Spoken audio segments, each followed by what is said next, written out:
Bonjour et bienvenue dans ce Facebook Live spécial Remco Evenepoel, on va dire ça comme ça, et on va revenir sur cette magnifique Volta qui n'est pas encore tout à fait terminée, évidemment, en compagnie de notre spécialiste cyclisme, Rodrigo Menkens. Vous avez eu la chance de commenter cette avant-dernière étape de la Volta, et donc on est parti pour quelques minutes avec vous et nos internautes qui vont nous rejoindre progressivement.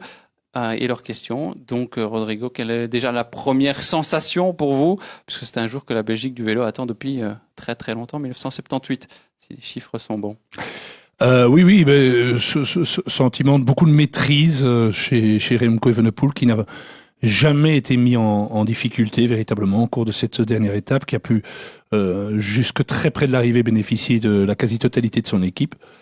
Et qui finalement, sur la seule fois où il a été un petit peu attaqué par masse, a répondu de manière tellement efficace que je crois que ça a définitivement découragé son premier dauphin. Donc vraiment, peut-être que pour le téléspectateur neutre, je ne sais pas s'il y en avait, que c'était une étape moins spectaculaire que ce à quoi on pouvait s'attendre. En tout cas, les rivaux ou ceux qui souhaitaient que ça puisse encore basculer, mais on seront peut-être déçus.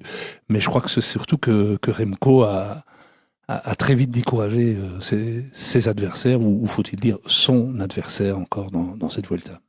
Ouais, on a déjà des premiers internautes qui nous rejoignent et qui félicitent évidemment Remco pour sa superbe victoire. Vous l'avez dit, on s'attendait à ce qu'il soit attaqué. On a vu Movistar qui essaie de placer les coureurs dans l'échappée. On disait il va se passer quelque chose. Et puis finalement, il était peut-être tout simplement trop fort, ou il a découragé la concurrence. C'est quand même signe aussi de sa sérénité, de sa force. Placide, on a l'impression que rien ne pouvait l'atteindre aujourd'hui. Oui, c'est aussi ça lui était déjà arrivé lors de la seconde semaine aussi. La deuxième semaine, il y avait eu une étape comme ça qui se terminait en côte et qui était normalement favorable plus à Roglic et sur son explosivité.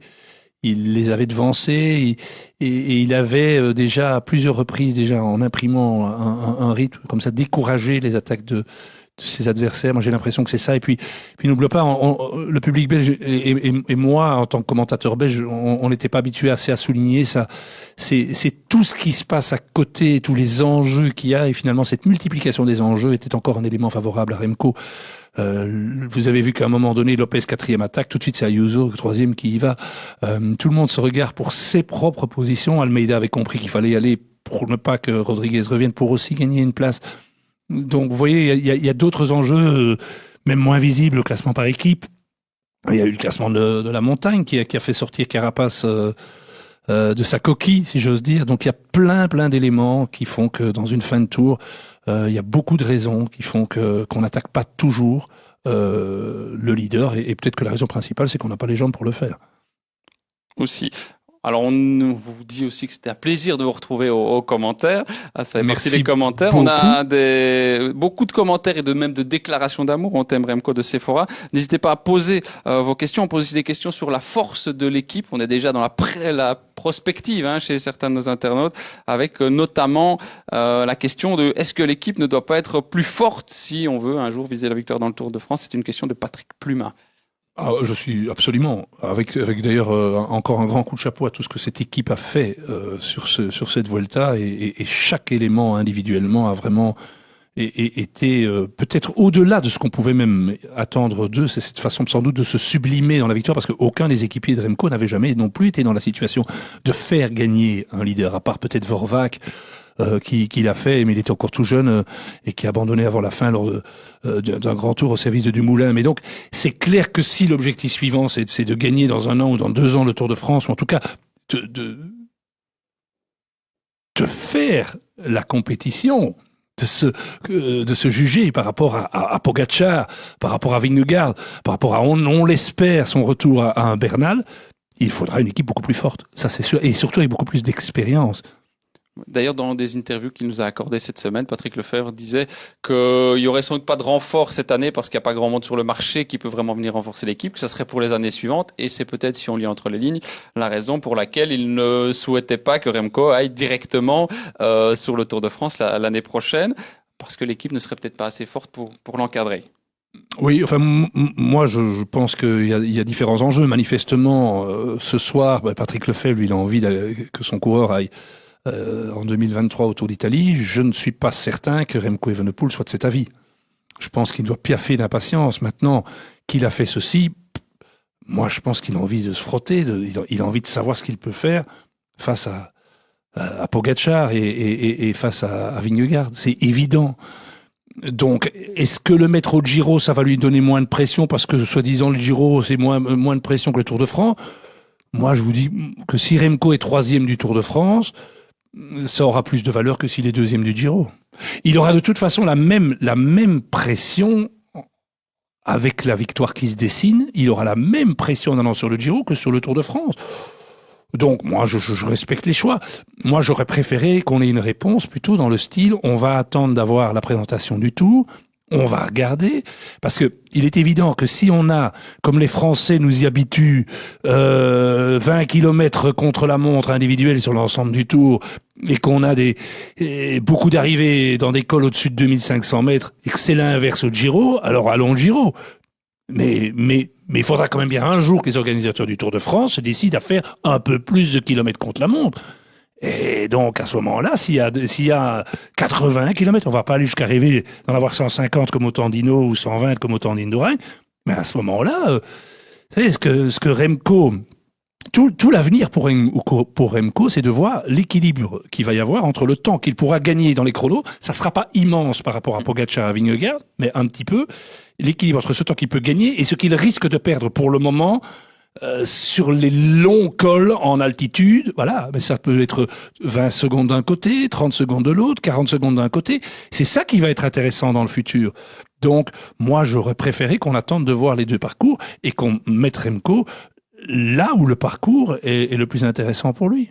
Donc vous répondez un peu à la question de Steve Ruggi qui parlait de la frilosité, comment on pourrait expliquer la frilosité de Patrick Lefebvre par rapport à la présence sur le Tour, c'était sa question. Je ne crois pas que ce soit de la frilosité. Je crois que Patrick a suffisamment d'expérience et dire qu'il n'a jamais gagné un grand Tour jusqu'à aujourd'hui, c'est pas vrai.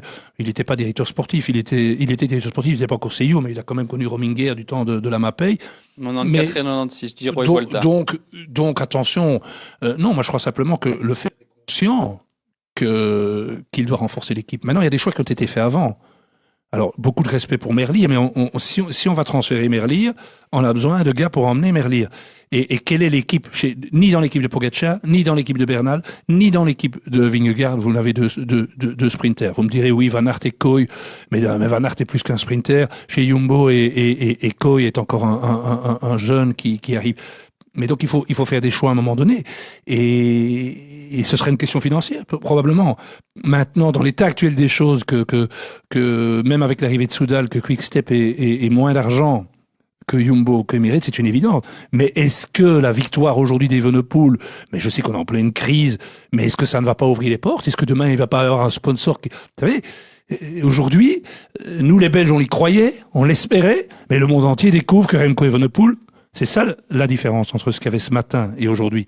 C'est qu'avant, on se disait, pour ce matin ou au début de cette Vuelta, Remco Evenepoel est-il capable de gagner un grand Tour? On aurait déjà pu dire ce matin, oui, il en est capable, maintenant il l'a fait. Donc, en termes concrets, ça change complètement la donne. Donc, peut-être qu'il y aura les moyens. Maintenant, tout le monde n'est pas en fin de contrat, mais c'est clair que quand on voit qu'il y a une équipe comme Jumbo qui a archi-dominé le dernier Tour de France, vient encore de transférer Kelderman. C'est ce profil-là dont a besoin Remco. C'est un gars qui a déjà fait top 10, voire top 3 dans un grand tour, et qui pourra l'aider s'il veut se frotter à ce qui est encore, semble-t-il, encore un peu aujourd'hui plus fort que lui. Marie-Ange Overstein qui nous parle des larmes qui ont coulé sur ses joues aujourd'hui, et d'autres avaient avant elle parlé des larmes. On pleurait 2 fois avec Remco, avec sa chute, avec forcément aujourd'hui sa victoire. Une question de Cédric Lacroix aussi qui se demandait, Rodrigo, si Remco était le plus jeune vainqueur de l'histoire d'un grand tour pour la Belgique. Je vais vous laisser répondre. Non. Il y a eu déjà Pogačar et comment dirais-je et Bernal Bernal était un peu plus jeune que lui. La question concernait même plus spécifiquement les Belges, mais je pense que vous avez déjà répondu en partie puisque déjà sur le Tour d'Espagne, il y en a deux, je pense. Il y a eu en effet notamment le double premier vainqueur, Gustave Delors, qui en 1935 et 1936 était plus jeune, donc il devient le 4e plus jeune vainqueur de l'histoire de la Vuelta. Voilà, et le 3e Belge, si je vous suis bien par rapport à ce que vous aviez dit. Oui, ce qu'il faut pas oublier. Oui, mais regardez un gars comme Ayuso, bien sûr, qui a 3 ans en moins encore que Remco, hein, et qui a 19 ans monte sur le podium. Ça, c'est le plus jeune podium depuis Henri Cornet, 1904. Vous vous souvenez, on en parlait il y a pas longtemps. Oui, c'est le plus jeune podium depuis 1931, je pense, dans les grands tours, dans tous les grands tours. Et dans les dernières années, puisque c'est Pro Cycling Stats, pour ne pas citer ce... Ayuso est phénoménal. Hein, et c'est ça qui va être passionnant, parce qu'on cite Pogačar, on cite Vingegaard, on espère évidemment de tout cœur revoir un Bernal à son meilleur niveau. Mais regardez ce qui arrive derrière, avec Ayuso, avec Rodriguez, du côté espagnol, avec un Keanu de Brooks, pourquoi pas côté belge, que va valoir un Pidcock dans les années qui viennent, également s'il décide de se focaliser là-dessus. Et tous des profils très jeunes et qui osent et qui ont une mentalité, un tempérament. Souvenez-vous de la descente de Pidcock dans le Tour de France. Et ça, c'est des gars qui sont sur le spectacle aussi. Et je trouve que c'est ça aussi qui change maintenant dans ce cyclisme qui vieillissait un petit peu lors des décennies précédentes. Et là maintenant, avec l'arrivée de tout ça, merci à Mathieu Van Der Poel, à Wout van Aert, à Alaphilippe qui ont lancé un petit peu tout ça. Et ce qu'on voit sur les classiques, on le voit aussi dans les grands tours. C'est le cyclisme comme ça, évidemment, va devenir certainement beaucoup plus populaire. Et au-delà des victoires, des performances, des champions, moi, ce que je retiens de cette année, c'est le nombre de spectateurs au bord des routes jeunes que je vois. Il y a toujours autant de Belges, mais j'ai l'impression qu'ils sont de plus en plus jeunes. Donc il y a un attrait, et donc ces stars, que ce soit Van Aert et Remco Evenepoel, et j'ai envie de dire Wout, Remco, Enco, parce qu'il y en a d'autres, mais sont vraiment des gars qui vont fédérer, qui vont enthousiasmer et qui vont certainement susciter des vocations et un intérêt pour le sport cycliste qui peut-être à un moment donné était un peu moindre dans le grand public. Steven, qui avait déjà posé quelques questions, qui nous demande et qui vous demande, Rodrigo, est-ce que en talent pur, il y a vraiment quelqu'un actuellement qui est au-dessus de Remco? C'est toujours très difficile de comparer parce qu'il y en a qui seront meilleurs grimpeurs, meilleurs rouleurs, mais voilà la question, je vous la livre telle que je l'ai reçue. Comme elle est posée, je comprends, c'est très difficile à dire parce que Remco est... Bon, il y a aucun coureur cette année qui a gagné un grand tour et un monument. Et quel monument? Liège-Bastogne-Liège. On sait, il y a encore le Tour de Lombardie, on ne sait pas ce qui peut se passer évidemment, mais je ne vois pas Vingegaard ou Hindley gagner le Tour de Lombardie, même s'ils peuvent le faire. Il faudra d'abord qu'ils y participent. Mais voilà. D'autres l'ont fait l'an dernier. On sait, oui, mais Pogačar est une exception, évidemment. Il a fait même deux classiques et le Tour. Mais on savait déjà avant la Vuelta que Remco Evenepoel appartenait au top mondial dans les chronos. C'était un homme de classique depuis Liège-Bastogne-Liège, et n'oublions pas quand même encore sa performance à la Classica San Sébastien. Et maintenant, on a la confirmation sur un grand tour. Maintenant, dans des trucs spécifiques, il n'est pas aussi complet que Wout van Aert, évidemment. Et il est bien meilleur en montagne, c'est vrai. Mais bon, il n'a pas sa pointe de vitesse, il n'a pas son explosivité. En fait, les deux hommes sont super complémentaires. Et la seule chose qu'il y a, c'est que à l'heure actuelle, je trouve que Remco a énormément progressé techniquement et sur son explosivité. On l'a d'ailleurs vu lors de sa dernière victoire d'étape, jeudi dernier. Mais pas uniquement là. Je pense qu'en montagne, il est toujours dans ce style où il accélère assis sur les pédales, c'est progressif. Et que là, un Pogačar et un Vingegaard ont cette explosion. Bernal avait cette explosion que lui n'a pas. Ou pas encore, parce qu'il a quand même progressé dans cet aspect-là, oui, comme dans beaucoup d'autres. On a son accélération à Liège-Bastogne-Liège, par exemple, même ici. Mais regardez où il l'a fait, son accélération. Sur la c'est sur le faux plat montant final. C'est pas dans les plus forts pourcentages par rapport aux purs grimpeurs. Même un gars comme Enric Mas qui est bien, c'est compliqué. Et Remco revient au train quand il peut. Mais voilà, mais c'est fantastique de se dire. N'oubliez pas qu'il y a quelques mois, on se disait est-ce qu'il peut supporter la chaleur? Est-ce qu'il peut supporter la 3e semaine? Est-ce qu'il peut passer au-dessus de 2500 mètres? Au-dessus de 2000? Est-ce qu'il sait descendre?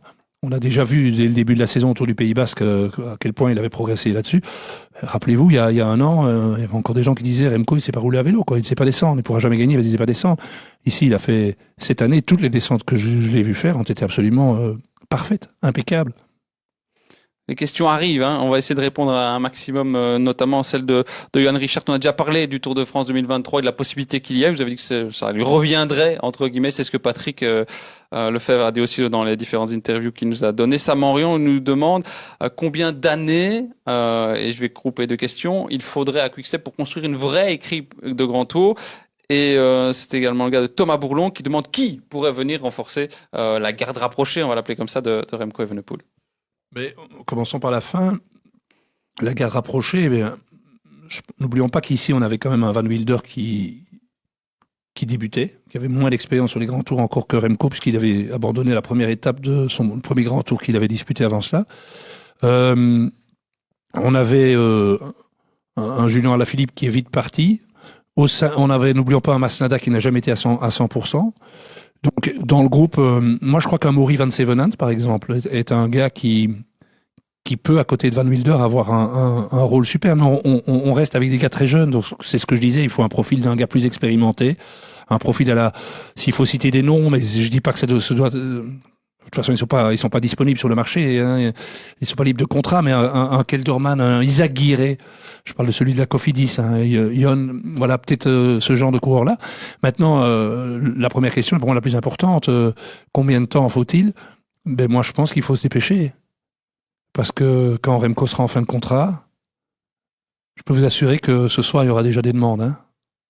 Et il y a des équipes Ineos, ou d'autres, qui voudront avoir Remco. Et si on arrive à un moment donné, en étant une équipe qui a un vécu sur les grands tours et qui vient avec une vraie structure de grands tours, voilà, moi ce que je trouve génial, c'est que on a déjà dans le passé vécu des choses. Des gens comme moi se rappellent encore de la période des années 70, mais c'était souvent des coureurs belges qui roulaient dans des équipes étrangères. Ici, on a une victoire belge, une équipe belge. C'est pas mal non plus. À quelques années aussi. C'est pas mal. On a eu José de Coer et le dernier directeur sportif belge à avoir gagné un grand tour jusqu'ici. Lui, hein, on l'oublie, mais en tant que directeur sportif, c'est en 1989, les fameuses 8 secondes entre Fignon et Le Monde à l'avantage de l'américain. Le directeur sportif, c'était José de Coer et c'était une équipe belge, ADR. Qui avait terminé avec peu de coureurs aussi, un peu comme la Quick-Step de cette année. Oh non, encore moins. 4, j'étais au total avec Clément dedans. Et que des sprinters comme Musset était dans ceux qui terminent. Martens et Lamert, je crois. On va revenir aux questions de nos internautes. On va essayer d'en regrouper plusieurs parce qu'on vous parle beaucoup des jeunes, notamment à Frédéric Miermans qui nous parle de Van Wilder. Peut-il faire un top 5? On nous parle de Kian Uitebroeks qui arrive très fort. Ça, c'est Sébastien Coll qui parle de cette question-là. Et Cédric Lacroix à nouveau qui parle et qui vous pose la question. Est-ce que vous avez déjà connu une génération belge de cyclistes aussi forte dans votre carrière de commentateur? Jamais. Ah mais non, jamais. Non, parce que là vraiment on revient aux années 70. Mais déjà, avant cette Vuelta, je disais sur une étape du Tour de France, on se disait, sur les 21 étapes, les Belges peuvent en gagner 21. Alors qu'il n'y a pas si longtemps, un chrono, c'était déjà foutu. Un sprint, c'était foutu. La haute montagne, c'était foutu. Donc il fallait une étape pour voir gagner un De Gent ou un Van Avermaet, style pas plat, mais pas trop dur non plus. Un peu entre les deux. Hein, avec la moyenne montagne, on va dire. Baroudeur dans la Baroudeur, exactement. Puis alors, Van Aert a commencé à gagner des sprints massifs. Il a fait mieux que ça. Et on a eu des arrivées pour Puncher, ce qu'on n'avait plus non plus. Et dans les chronos aujourd'hui, n'oublions pas qu'avec Van Aert et Evenepoel, nous avons sans doute des 3 meilleurs spécialistes du chrono du monde. Hein. J'ai beaucoup de respect pour les Suisses Kung et Bissegger, mais je pense quand même qu'on a là les 3 meilleurs. Et 2 sont belges. Chez les jeunes, on a champion d'Europe, c'est Alex Segard qui passe professionnel. Chez les juniors, le vice-champion d'Europe, c'est le fils de Rick Verbrugge. Donc, on est actuellement, et avec cette génération qui vient, véritablement performant dans tous les domaines. Le profil comme Kian Uitebroeks, soyons prudents, il n'a que 3 ans de moins, mais quand on gagne quand même le Tour de l'Avenir, en ayant eu des problèmes, en étant retardé par des ennuis mécaniques et des problèmes de chute, en commençant la montagne avec 1 minute 30 de retard, la façon dont il a gagné, dont il a géré les 3 étapes de montagne, c'était époustouflant. Lui, il a l'explosivité. Il est un peu moins fort que Remco contre la montre, mais lui, il a l'explosivité. Un Van Wilder, vous venez de le citer, mais oui, moi, je voudrais bien voir Van Wilder. Je pense que Van Wilder, celui de ce tour-ci, alors, est-ce que mentalement, on roule de la même manière? Faut être prudent, mais moi, je suis certain que Van Wilder, qui est un peu moins fort que Remco dans le chrono, mais qui est très bon, qui est un peu moins fort que Remco dans la montagne, mais qui est très bon, je pense que s'il roule la Vuelta comme il a roulé cette année-ci dans l'équipe Lotto, il fait top 10. On nous demandait un top 5, vous dites immédiatement presque pas, un top 10. Mais en tout cas, il peut viser un top 10. Un top 10, top 15. Oui, mais c'est très intéressant. Pour un jeune coureur. Il faudra voir quelle sera la. Mais je pense que Van Wilder, il faudra voir quelle sera ce qu'il voudra mettre comme trajectoire à sa carrière.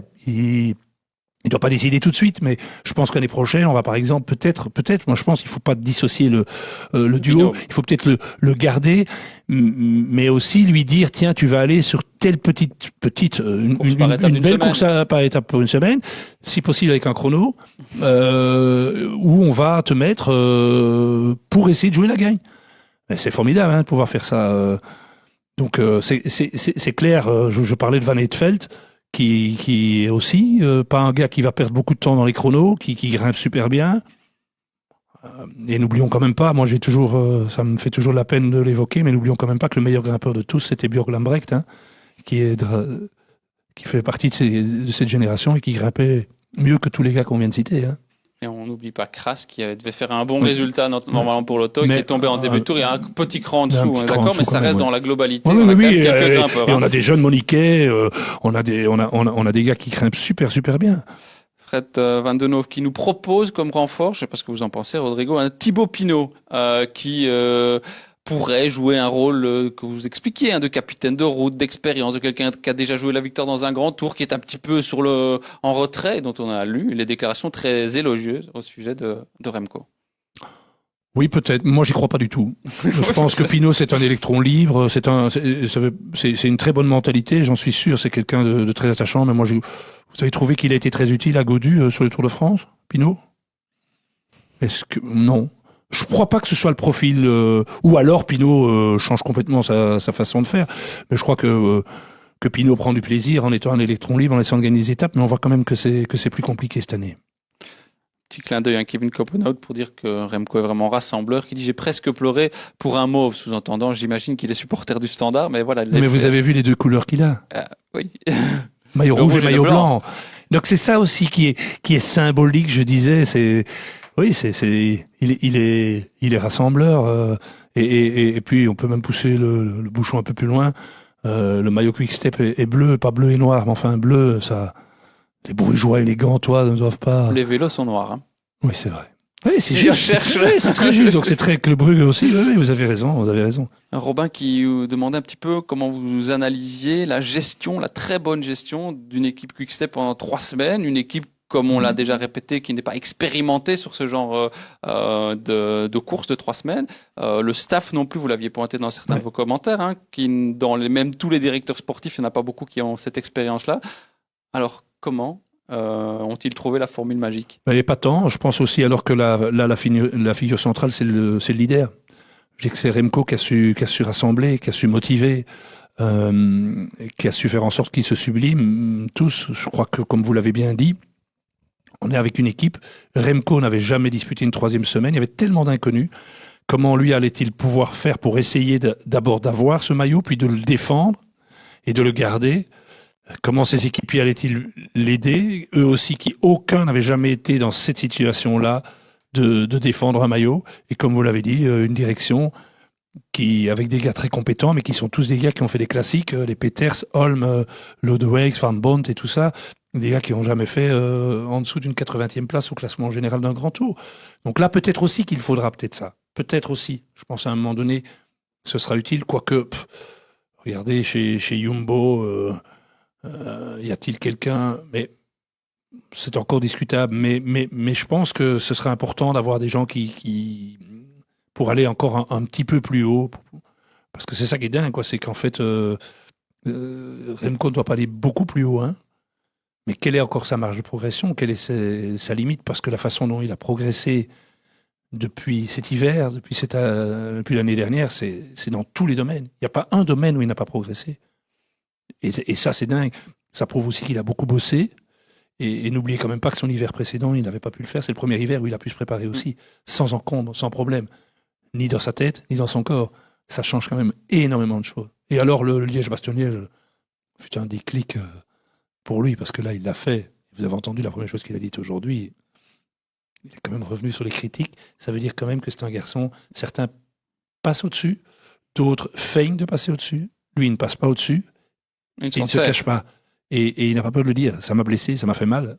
Et voilà. Et c'est un gamin qui est devenu un adulte, qui est devenu plus serein, mais qui continue à avoir... On ne peut pas lui demander non plus d'être un homme de 28 ans quand il en a 22. Je rebondis sur ce que tu as dit par rapport à Liège. C'est une question de Jérémy qui disait est-ce qu'il ne doit pas sacrifier à terme les classiques pour briller sur le Tour de France, qui semble être quand même la course qui attire tous les regards et toutes les lumières. Cette année, il a réussi à le combiner. Oui, Pogacar, l'année dernière, a gagné un monument au printemps et a gagné le Tour de France. Je pense que c'est à lui de faire ses choix. Je pense que ce serait sans doute malvenu de le lancer dans le Tour des Flandres et dans Paris-Roubaix maintenant. Ce sera peut-être plus tard dans sa carrière, si il parvient un jour à changer d'avis et à ne pas aimer les pavés. Peut-être qu'un jour il sera sur le Tour de France avec une étape comme celle qu'on a connue cette année. Donc il faudra quand même aussi qu'il le fasse, mais n'anticipons pas. Moi, je pense qu'il doit continuer à faire des classiques. Je pense que oui, mais bien les choisir. Maintenant, il a déjà gagné Liège-Bastogne-Liège. Faut voir ce qu'il veut. Faut voir ce qu'il a envie de faire. C'est clair que Liège-Bastogne-Liège est celle qui lui convient le mieux, avec le Tour de Lombardie, mais qui est moins médiatisé puisqu'à un autre moment de la saison, etc. Mais je suis curieux. Je suis très curieux de voir ce qu'il va nous faire dans 8 jours. Parce que... Au chrono des championnats du monde. Ah oui, là, je suis vraiment, vraiment curieux parce que il se peut très bien que, on l'a vu aux interviews, il est tellement dans l'émotion qu'il relâche complètement et ça peut lui jouer des tours. Mais si ça fait l'effet inverse de le booster, je ne sais pas qui va le battre dans le chrono. Hein. Il pourrait rester aussi sur son nuage. Ce serait dommage, on ne verrait jamais le maillot de champion de Belgique. on va rebondir sur les championnats du monde parce qu'il y a des questions par rapport à ça, mais on va revenir aux questions de couleur et je pense que c'est la meilleure conclusion de Chantal. C'est bien le rouge, le blanc, mais le mieux pour Remco, ça reste le noir, jaune, rouge, les couleurs du drapeau national. On nous proposait Dylan Teuns, on va quand même préciser qu'il vient de signer et de changer d'équipe en cours comme renfort potentiel, qui vient de signer chez Israël, donc ça ne sera pas pour tout de suite s'il devait venir. Et notamment pour les championnats du monde, c'était plus pour la course en ligne que pour le chrono, notamment question de Bertrand, de Cédric sur la tactique et on sent qu'il y a encore des restes chez nos internautes de ce qui s'est passé il y a un petit peu plus d'un an, un peu moins d'un an à Louvain sur est-ce qu'il n'y aura pas des petites fritures sur la ligne entre Remco et Wout van Aert. En tout cas, ça sera au sélectionneur de définir la meilleure tactique. Mais vous, c'était l'une des questions, si vous étiez sélectionneur, Rodrigo, quelle serait la meilleure tactique à aborder pour gérer ces deux grands champions? Chacun à sa place. Moi, je commente. Le sélectionneur sélectionne. La seule chose qu'il y a, c'est que il a fait ses choix. Moi, personnellement, je comprends pas trop celui de Teuns. En tout cas, si pas dans le choix, c'est dans la manière dont ça a été justifié. Je pense qu'on aurait eu besoin de Teuns et qu'à un moment donné, si on a un scénario comme celui d'Imola ou de Tokyo, ce serait dommage qu'on n'ait plus qu'un de nos leaders sans personne, alors qu'un Teuns, ça pourrait peut-être être là à ce moment-là. Mais bon, pour le reste, indiscutable. Les choses à Louvain, c'était tout pour Van Aert. Ici, c'est un et l'autre. Et ils sont tellement des caractéristiques différentes que Remco Evenepoel ne peut pas gagner dans un groupe à 12. Vous me direz, Van Aert peut attaquer tout seul, désormais, oui. Mais je crois que Van Aert va être dans une position d'attente et que Remco va partir à l'offensive. Donc c'est super complémentaire. Moi, je trouve ça très bien. La seule chose que j'éviterais de faire, ce sont les mêmes erreurs qui ont été faites, même encore à l'Euro maintenant, avec une équipe un peu plus faible au service de Merlier, lors de toutes les dernières performances de notre équipe nationale, que ce soit au championnat du monde, depuis Imola, jusqu'à Louvain, au championnat d'Europe, ainsi n'oublions pas les Jeux Olympiques. On a peut-être les meilleurs coureurs, on a probablement le meilleur collectif, mais on le sait. Pas besoin de le montrer. Arrêtons de montrer au monde entier et d'arriver à 60 km de l'arrivée, tous devant. Faites-le comme les Néerlandais l'ont fait avec Jacobsen au championnat d'Europe. Laissez-les rouler. Pourquoi faire s'époumoner un Van Avermaet à 10 km de l'arrivée de l'épreuve olympique? Il a quand même d'autres choses à faire. Pourquoi faire rouler tout le monde avant? Mais, enfin, Et donc, cette stratégie-là, moi, autant dans un championnat du monde, qui est une course tellement particulière, n'oublions pas que ce sont pas des gars qui roulent là, pour la plupart ensemble toute l'année, ne faisons pas ça. Si on sait qu'on a peut-être la meilleure équipe et peut-être les meilleurs coureurs, mais ça suffit, les autres le savent, il n'y a pas besoin de montrer et d'en faire de trop. On va terminer parce qu'on doit vous libérer. Vous allez bientôt sur le plateau du JT. On vous retrouvera. Il y en a qui rêvent de voir Remco et Wout dans la même équipe. Sans je n'y crois citer pas. Laquelle. Oui, si, vous le verrez dans 15 jours. Hein, dans 15 jours. Et on va laisser la conclusion à Eddy par rapport au championnat du monde dont il parlait. Quel beau prénom. Évidemment, qui parlait de c'est simple pour que tout le monde soit content, c'est Remco qui gagne le chrono et Wout qui gagne la course en ligne. Alors là, je pense qu'on pourra parler d'une année en or pour le cyclisme belge.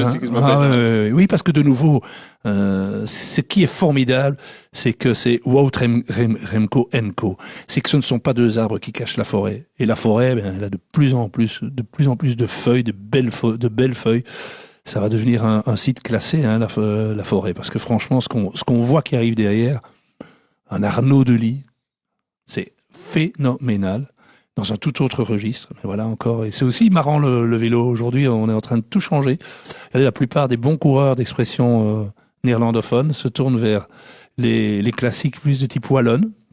Et le meilleur jeune, le meilleur wallon, ne jure que pour les courses flamandes. C'est beau. C'est bien tout ça. Et on a parlé du rouge, du mauve, du bleu. Ben oui, mais si ça peut rassembler, le sport doit rassembler, le sport doit fédérer. Après, il faut une compétition.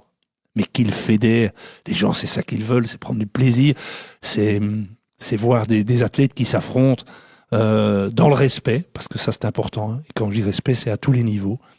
Et pour le moment, mais avec ce qu'on voit, voilà. Après, le cyclisme a appris que parfois on pouvait avoir des désillusions, mais quand on est des champions, il faut pas décevoir. Après. Voilà, merci Rodrigo. On va donc vous libérer et vous remercier, vous qui avez été bien nombreux à suivre ce Facebook Live de débriefing de, on va dire ça, la victoire de Remco Evenepoel. Et on espère encore de très très belles choses pour le cyclisme belge dans les prochaines semaines. Petite précision, on parlait de une victoire au Grand Prix de Wallonie. Pour Remco et pour Wout van Aert, ça sera pas possible. Ils seront déjà dans l'avion pour l'Australie. Le prochain rendez-vous, c'est avec Rodrigo sur le plateau du JT. Puis demain à 17h pour la dernière étape, le défilé dans les rues de Madrid. Et puis il y aura le Grand Prix de Wallonie, les championnats du monde en version masculine et féminine. À chaque fois, vous savez, Rodrigo, que ça me tient à cœur. On se retrouvera de notre côté, de ce côté-là. Ça me tient aussi à cœur. Donc on se retrouvera tout bientôt. Et merci à vous pour vos nombreuses questions. Et Rodrigo, vite un petit coup de maquillage et sur le plateau du JT. À très bientôt. Au revoir. Merci beaucoup.